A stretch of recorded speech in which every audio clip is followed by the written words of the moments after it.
Yung iba manghihingi ng payo sa'kin ta's hindi naman din susundin. Then eventually, I will hear na naman yung account nila kasi nga lumabag sila sa rules. Kung alam ninyo or narinig ninyo na hindi dapat gawin, 'wag niyong gawin.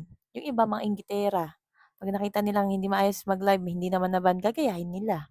Mga pasaway yung ayan, gumagamit ng account na hindi sa kanila, kesyo account daw ng mama nila, tita nila, kamag-anak nila, et cetera. Ba't di niyo gamitin yung account ninyo ta's 'pag na-ban niyan, ngaw-ngaw kayo ng ngaw-ngaw sa social media, alam niyo naman pasaway kayo. Isa pa yung mga user na alam naman nila sa sarili nilang hindi sila maayos mag-live, natutulog sa live tapos magrereklamo bakit na-ban, nakapikit, bakit patay ka ba, nagpapabantay ka. Buti sana kung 40 days mo na. Yung iba naman, obviously nakitang-kita yung bata, bawal nga ang minor.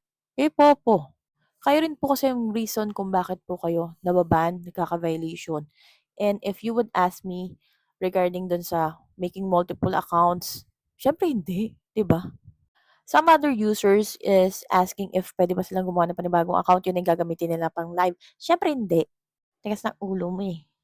Yung iba gumagamit ng ibang account like that, pero hindi nila ginagamit pang live. Ginagamit nila pang support sa sarili nila para na sa gano'n kapag nanalo sila is ibabagsak nila do'n sa account nila, gano'n. Hindi na sila mahihirapang maghanap ng makaka-trade-an, like that. Or kaya naman is yung pinsan niya, halimbawa, pinsan mo tapos na mag-live, hiramin mo yung account niya, i-recharge mo para ipanglaro mo sa account mo, gano'n. Diskarte, 'di ba? Pero yung sasabihin mo talagang gumagamit ka ng ano, multiple accounts, la-live mo ganyan, ganyan. Ay tay, asahan mo talaga ma-ban ka. Tas magrereklamo ka sa'kin, kurutin ko talaga singit mo.